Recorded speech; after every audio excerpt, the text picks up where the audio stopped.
All right, we're live. G'day, it's Scotty from Zenium Live and back this afternoon, 4 p.m. Hopefully you can grab a cuppa and a cookie and join me as I chat today to Ron Forlee. G'day, Ron. How you doing? I'm good yourself, Scotty. I'm well, Yeah, thank you. I'm great. well. Look, I need to do a bit of an introduction about you. I mean, you're an architect. You still are an Yes, architect. I guess you have those skills, but you've been in property development for quite a number of years, yes. and you've also done all sorts of stuff in retirement, aged care, crisis care, all Yep. that sort of thing. So, mate, give us, for those of us who don't know you, tell us a bit of your background, and so we Right. have a clue of who we're talking to. Okay, great. Thanks, Scott. Yeah, look, I'm originally from South Africa, born and bred, four generations, origins from China, but immigrated here in 83. Yeah, and started my own practice in 86. But yeah, got into property development at a very early stage of my career. And the latter part of the years, around about the turn of the century, I did a number of works in all over internationally, in fact, in Asia, Africa, and Australia, three continents. But my background in property development itself, I've covered a wide range, obviously from residential into commercial, and of late, I've looked at infrastructure as well. But Right. coming to the twilight of my career, I've decided to document everything in the form of courses. The reason or the motivating reason behind it was that there's so much to learn in this game, right? And where I am trying to drive with the courses that I'm doing now is to teach people that as a property developer, you don't need to be have formal education. You can go right into it. Unlike an architect, you spend at least 6 years to get there, and Yeah. then yeah. But my courses run on the base to try and teach the right thing, and that is to be socially responsible.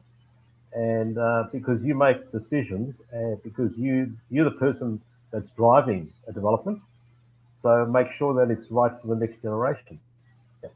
Yeah, no, So that's and I know in a that you're nutshell. passionate about that stuff, right? Because, Yeah. so just to clarify in a nutshell, I mean, I'm hearing you're from South Africa, there's Asian descent, you live in Yes. Western Australia, which is, I mean, is that even part of Australia? I don't know if that's still part of Australia. Oh, of course, of And course it is.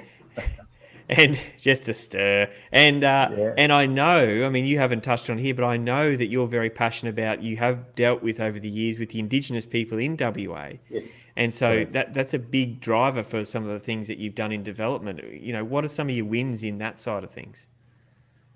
Yeah. With the on that side, it's been more education at this stage. It hasn't been easy because there's not a indigenous real estate development company through its history. So it's been a process. We are looking at a few projects. One of the major ones in Geraldton. Yeah, and hopefully that will come to fruition very soon. Yeah, that's good. And so you also said you mentioned the turn of the century. I'm assuming you mean the year 2000, not the year Correct. 1900, right? Yeah. Okay. All right. Yeah, Just not wanted that to old. clarify. Well, I just Yeah, I just can't checking. I've tell, got mate. grey hair. You holding your age well. I wouldn't be surprised. Like there's a lot of experience you've got. So I guess the question is, you've got all those experience. You've done that. You've still got a development company. Yes. At what point did you go right? I want to take what's in here and put it on paper and write courses. Well, it started late, I would say about a year and a half ago. Um, it got to a period where I was fairly busy. I started writing my first book in 2004. That was The Intelligent Guide to Australian Property Development. I had quite a big following, and I had many people contacting me to see if I could provide them with mentorship. But having a busy practice and running my own developments, it obviously was an issue. So, as I said, about a year and a half ago, I decided, well, I'm heading towards sort of semi-retirement. Why don't I document this? Why don't I put it in a format as courses and try to teach people out there the right way about doing developments? And it's not just purely about making money. Of course, you've got to make money because of the risk, but my teaching is that do it for other means as well. Think of community. Um, yeah, so the decision was to put it on, and we ran it towards the latter half of last year in terms of workshops. But of late, and fortunately, well, with social distancing now, we've got it online. Yeah. Yeah. Yeah. And your course isn't just one course, is it? It's broken into, is it sections or modules? Like, how would you Sure. describe that? Okay. Yeah. So I've designed the courses almost like a university degree. So you've got course one, which is the fundamentals, which is the principles and processes. And then you have the second course, which is purely on residential development. And it covers not only the fundamentals, but it covers from low density, high density. It goes into residential aged care, retirement. Um, yeah, so you can see the courses up there. The third one is commercial, and there's not much content out there in terms of commercial property development. And that covers a number of asset classes. It ranges from shopping centres, industrial buildings, office blocks, hotels. Right. So yeah, it's everything related to commercial.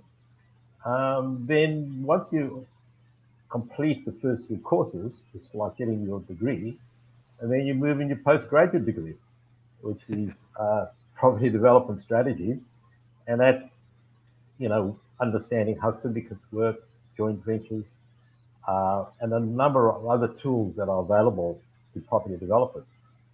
And then the fifth course, it's like graduating and running your own business, and that is development management. Right. It teaches you how to operate a development management business, like I have for the last, I would say, 10 years, managing uh, besides the architectural practice, also running a development management company. So we Right. provide services to investors, to syndicates. So it's running a little business, and I think it's a great advantage to people who are already seasoned in the game, who want an extra income, to actually take this course. Yeah. Yeah. Yep. No, I think that's a really good point. We've got, we've got a question here from Steve. And if you ever come on our show, you'll know you'll probably get a question from Steve. So Sure. big shout out to Steve. Hi, Steve. Have you found the courses more popular online versus they were in person? So is your online been more growth? Well, to tell you the truth, it only got launched about 3 weeks ago. So Right. officially Okay. launched online. So it's still early days, but the workshops were very popular, and we limited the workshops in that regard. But with by having it online, we're not actually discarding the mentorship side. How it actually works, if you download a course, you got access to a forum, and that's only to people that have downloaded the course. And any questions asked, or you like to debate or discuss anything, bring it up in the forum, and at least there's communication there. Yeah. Yeah. Okay. No, that's good. That's good. Okay. So, um, was any one of these courses, more difficult to get out of your head than the other? Like, was residential really easy, or was commercial hard? I mean, I think you alluded to the fact there wasn't much information around for commercial, which is why you want to Yep. do it. Sure. Where's the most need that you've seen? Well, I think there's a lot of information out there in residential development.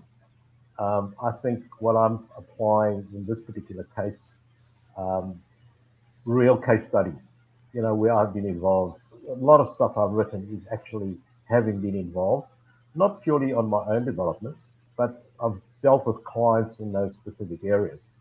Like, for Mm, example, aged care. I am a partner in one project, but Similarly, I've dealt with a number of clients who had their own projects. And then jumping into commercial, yes, there was not enough. So I have been involved in hotels, in a medical center, uh, and retail has been quite a big part of my life. I've done my own retail shopping centers. Right. So these are all practical experiences. So the courses are not designed as, which I see a lot of in the marketplace, it's purely about numbers. They tell you how to get there. I mean, anybody can produce a wonderful spreadsheet. It's like a business plan. Your business plan is always the best business plan, the first one. But when you actually apply it, it's different. So the courses run on the basis, as I said, from a practical point of view, because it goes to the areas of doing proper research, right? Finding the right location. And what are the fundamentals that drive? For example, if you're doing a retail shopping center, you need to know what are the key drivers, where to be located. But it also goes into the psychology of shopping, for example. How do you plan it? How do you actually advise your architect? How do Mm. shoppers, shop? What are you got to? Because not all architects have been trained in terms of understanding those drivers. We are trained to design wonderful buildings, but Yeah. there are some psychological elements that actually makes a good shopping center. So as I said, I bring it into a lot more practical experiences. Yeah. Yeah, no, that's good. So, um, I want to ask a question that Steve's asked again shortly about Sure. starting a first project. But before we get to that, I'd like to know, some of your big wins and big failures, because we always Sure. want to know the success and Of failures course. of someone who's gone And before. And if we're starting out, give us yeah. some of your stories. Okay. Now that's a good one. Yeah. Look, there always success and failures, and I think if I recall the first book that I wrote, 2004, I was at the peak of my property development career. I was doing housing, uh, probably about 3, 4 projects at one go. These are 70, 80 units. And I took on a shopping center, right? And what actually happened there was that I suppose when you know, a young fellow, you're enthusiastic, you want to grab everything and do everything. But a lesson learned is that don't take on too much. Don't spread yourself thin, right?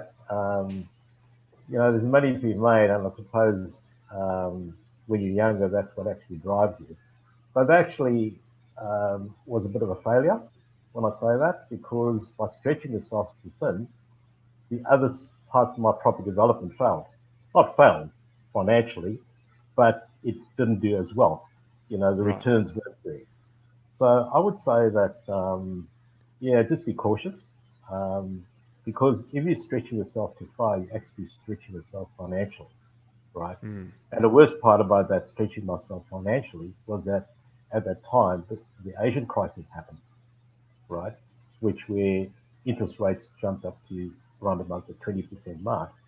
So that means a fire sale, right? And a loss Right. of wealth. So yeah, just tread very slowly and take one step at a time. Yeah, that's And that's that's what's good. That's actually a good. motivating reason for writing the book, because I didn't have a mentor. My only Right. mentor was my uncle, who was a successful businessman, but nobody in the property development game. Yeah. Yeah. Okay. That's a good point. So that was a big eye opener for you. So what was a big win? Oh, look, I suppose the growing in the whole process in the early stages, the just understanding the fundamentals of how things worked and doing the right thing. All my residential developments sold very well, and it was giving an extra bit. It was not just cutting corners. It was just putting a bit more effort and thought. And I Hmm. find that's a key success to any property development. Just give that a bit of extra attention to detail, right? Yeah. Um, and I suppose if I look from a financial point of view, yes, that residential was a good one. It's because of the rollover of cash flow and accumulation of your financial position. I think in the latter stage of my career, I'm getting a great satisfaction from teaching, the experiences I've dealt with. Yeah, and helping other, like the indigenous communities, help them to grow within their communities as well. Yeah, no, that's good. That's good. Um, so, all right. Well, we're going to. Okay, I've got questions coming everywhere here. What's going on? All right. So let's see if we can. I'll put them in some sort of order because they're not. So before we go on to the actual doing of a project for for someone to do, we got Yes, Steve's asking, do we think we're entering another Chinese crisis that you were Asian talking about crisis. before? Yes, yes. In fact, I have put out a blog out there. You can find it on YouTube. It was COVID-19 and the impact on real estate. And I point out three strategies what people should be doing. But I'm going to be putting up another blog very soon, and that is post lockdown. What's going to happen to industry. Mm, Um, and I think, of course, it's going to be pretty tough out there. Those who are financially stretched, it's going to be a difficult period. But I think in terms of moving forward, there are going to be some fundamental changes. For example, um, supply chains will change. mm, The unreliability of supply chains coming now from China. We don't know whether it's going to continue, which we obviously would be a beneficial to Australia because sure. hopefully we can get our local building manufacturing up and running again. Right. Yeah. Um, I know developers drive that; they want everything on the cheap, but they also got to think now. From, as a social side of things, they've got to help Australian products. Right? Um, Yeah. I see trends happening. I think for the last 25 years or 30 years, we've been hearing about urbanization. There's potentially de-urbanization that will start happening. People Mm-hmm. will be spreading out further because of social distancing. Um, Areas of growth will be in the healthcare sector. And I think the critical one is going to be housing affordability. I'm not Mm, speaking about affordable housing, but housing affordability, of course. which means rental. You know, how can we actually reduce costs and making it affordable for people out there? No, that's a good point. Look, we're talking a little bit internally in our office at the moment about, and with a couple of our partners of putting together a small show on a panel on, the future of what does property look like. And those are some Yeah, insights that you might be getting another phone call shortly on that one, Ron. We might get you to join on. sure, All right, so we've got some not other a problem. questions here from Steve. So realistically, how much money does a client need to get started on a project if they are flying solo? Right. As a developer, right. Yeah, correct. Well, there are many ways you can do it starting out, right? And I think the first step is to have knowledge.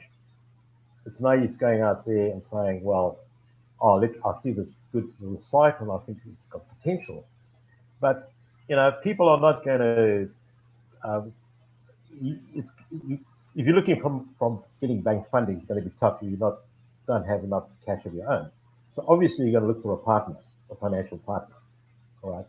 But if you find that financial partner, you've got to have the skill set, right? And that's only through education. So Mm, if you've got minimal cash, get yourself educated first, and then know all the fundamentals, understand the full process, right? And once you got armed with that, you would know where to find the right site. Obviously, start off small, get a partner who's got financial backing, and then move on from there. mm. But Yeah, they that's won't invest with you unless you know enough. Yeah. It's a confidence level. and that's a good point. All right, so uh, you touched on before which we had that conversation about the changing dynamics of property. Do you think we're going to see more demand outside of CBDs for some of these new property developments? And is that what you're picturing when you're talking about people spreading out further? Yeah, look, I think and it depends. Obviously we find an antivirus or some cure. Uh, Social distancing will always be there, and people are worried about their health. So the question is that um, the interesting part about it, because I think there's big changes with online. For example, most people live close to a place of work, right? But if you're working online, so it may be positions whereby you can move to other areas, and people moving to those areas where the, you know, better communities, for example, can be created through that as well. Yeah. Yeah, So look, that's good. it's early days. You know, we don't know the full extent um, of what's going to happen with COVID-19. But here you sort of get these thoughts in your mind, right? If things like social distancing are coming into play. Yeah, yeah. No, that's right, and that's right. I agree too. Um, okay, so Ron, how does someone can you've got your 5 courses? Can they just Yeah, obviously not pick the end one, but if they just want to do the first one or the first sure. couple, they can do that, or how does that Yeah. work? Okay, I think you would make a decision whether you want to go into residential or commercial, right? And depending what level you're at, right? So, I mean, I'm quite happy for anybody to contact me, and I will run through the courses with them and suggest what they should be doing because it's very difficult. I've had now about a number of people calling me or making contact with me and saying, "Look, I'm interested, but which course should I take?" Mm, Because it's there's 5 courses, so I will run through with them and assess what level of knowledge they do have. For example, I had a gentleman from South Australia, and he's already been in the property game for 19 years, right? And he was desperately trying to get to the next level. So after much discussion over the phone and see where he's at, I recommended that he should do residential and then development management. But development management has not been completed. It will be in the next towards the end of the month. But I would say that that's the course that he's going to be taking. Yeah, mm, because yeah, that he wants to run his own business because he's running syndicates, he's running some joint ventures. His business is a buyer's agent, so he wanted to right. go to the next level, whereby he could work together with his clients. Mate, you can't trust those buyers agents. They're trouble. They are. Yeah, yeah, Uh, hey, so Ron, I'd like to talk a bit more about your experience with aged care and yep, retirement living. What I'm looking at, thinking about, well, what I ask you is that's a big space, and it's probably a space that is being tapped into by a fair range of developers, but a lot of them are being sure, big players. Where yes, do you see this side of the industry going? Because as we have an aging population, obviously that's part of the thought process that you were involved in with the aged care and retirement living yes, space. yep, Fill us in a bit of where that market's okay, going. How much is it going to sure. grow? You know, where's the niches for private individuals to get involved? Sure. Okay. As you rightly say, Scott, the big players are involved, and if we there's 2 parts of seniors accommodation as I define it, right? There's independent retirement living, where you're still healthy and you're retired, so you want a lifestyle, right? Then you have aged care, residential aged care. That is for people who have disabilities or in a position where they cannot take care for themselves. So that's where you go to what the old name was a nursing home, right? Right. So government, there are a number of incentives in developing those in terms of the way it's structured. For example, in the independent retirement living, you have lease for life, where the underlying asset is never sold to the retiree. So from a developer's point of view, it's very lucrative. Residential aged care, you're allowed to say you do 100-bed aged care. You're allowed to take the bonds of the actual residents coming in, right? And that could be anything like 500,000, right? Right. That's like 50 million, and that Yeah. in terms of legislation, you can pay off debt, etc. But there's so much legislation to go through. Right? I don't think it's that's why you've got to have deep enough pockets to do these developments. Right? But I think from a small developer, it is a definitely market out there I see one of the biggest issues, in fact, currently, and this is happening quite a bit. And I've written a paper that I would like to publish very soon. It's called about um, co-living for vulnerable seniors. What's happened out there, Scott, is that, as you can well understand, people in the baby boomer period, husband worked, wife stayed at home, looked after the kids, husband's passed away, the superannuation fund has run out because it only started much later. It wasn't compulsory until the late 90s. So what happens is that there are a number of homeless people in the senior bracket.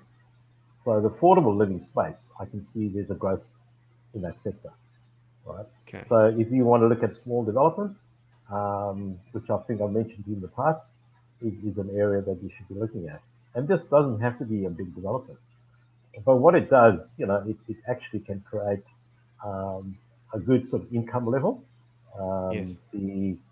For example, those are vulnerable, they do get subsidies, rental subsidies from the government, as well as they've got a pension which they can contribute to. But Right. by sharing spaces, it has another social impact because one of the biggest killers for people in retirement is loneliness. So by creating a co-sharing environment, it is obviously great for them. However, the big Yeah. question now is the social distancing. How do we deal with that?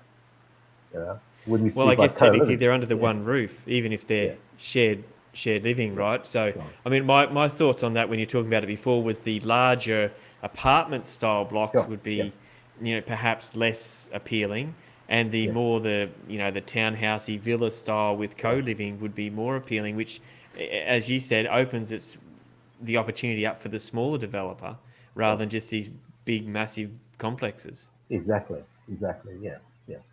And I think there's definitely that opportunity. And when you speak about outlying areas, right? As long as you've got access to like shopping, right, and day-to-day activities, um, look, I think there is a growth market for that sector. No, that's good.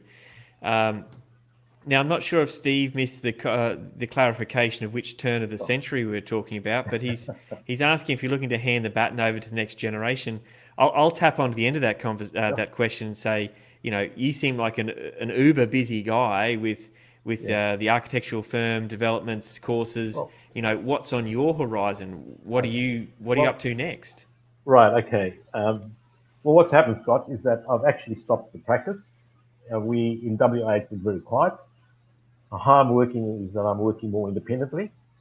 For Yep. example, I'm now, I mean, sure, I've got a few commissions whereby I only do the conceptual work. What I find that it's easier for me, for example, if a client wants to do a development, I can, instead of providing a brief to the architect, I will actually design do the conceptual work, and then pass the baton to another architect to Yep. complete the works. Yeah. So Yeah. that's what I'm doing at the moment. And yeah, look, I'm focusing mainly on the education side of things. And Yes. yeah, and as you know, Scott, I'm still busy with an app, which we'll talk about some other time. And that's Yeah. for No, affordable that's housing. good. Yeah, Yeah, that's we yeah, will definitely be talking about that. So, sure. to finish off for here, just to clarify on the courses, you said you were running workshop days. Was that in just in WA, or when we can Yeah, it travel was. again? Will you be coming to Oh, the East look, Coast? the intent at the beginning of this year, in fact, I was going to move to Sydney so I could travel around eastern states because it's a broader audience. But because of COVID-19, that stopped in my tracks. But having said that, I think it's still workable having it online because we're all time poor. And if you can learn your own time, but you've got access to mentors through obviously the forums or directly if necessary to any of us, because I've got a team besides myself to provide you with the answers. Yeah, Yeah, so and I think that could spread a lot more as opposed to doing specific workshops, in for specific sure. locations. Yeah, yeah, Yeah, I agree. Well, I mean, Steve's jumped in again, said, hurry up and head east as we're ready to receive the baton, mate. So looks like we've got a Oh, fan welcome. here. Looks out you're going to get stalked all More over than online now healthy, by Steve. Steve. Yeah, that's Well, good. when you are over here, we'll have to have a meet up with you, me, and Steve, and we'll chew the fat and see No, which that would be baton he great. wants to grab onto. No, So, I'd be look, more than happy Ron. to do that. Yeah. All right, look, I appreciate your time on here today. Thank you very much. And look, we will put it together probably the next 4 weeks, a panel on like the future of property for Oh, post lovely. COVID, and Love I'd like to get your take on that as one of the panelists. Yeah, So you can't say no because this is live. So you've just that's it. that's That's fine. why I No waited to choice. ask you No now. problem. Yeah. No choice, mate. You got to do it. And mate, thank you for that. If you want to know any more about what Ron does, you can hit us up on the ticker that's been scrolling the whole time we've been chatting, which is, and for those listening onto the Real Property, Real Wealth podcast, that's www.zenium.property, or you can email us at hello at zenium.property. That's xenium.property. No .coms, no .aus. Or you can hit us up on the phone, 1300 66 7789. We'll point you in the right direction of how to get in contact with Ron and his course and other bits and pieces. Or if you've got any feedback from the show today or any other shows or topics that you want to hear, hit us up on those contact details. Ron, thank you once again for joining us. I really appreciate it. And mate, great insight. Very, very good. Scott, thanks very much. And thanks to the listeners up there. We'll chat next No time. worries. Look, we will. And you go back to WA and have your lunch or whatever time it is now, and we'll log off here and we'll go home for dinner. Good on you. Okay, Scott. All right. Thanks very much. Thanks, Ron. Bye. Okay. Bye-bye.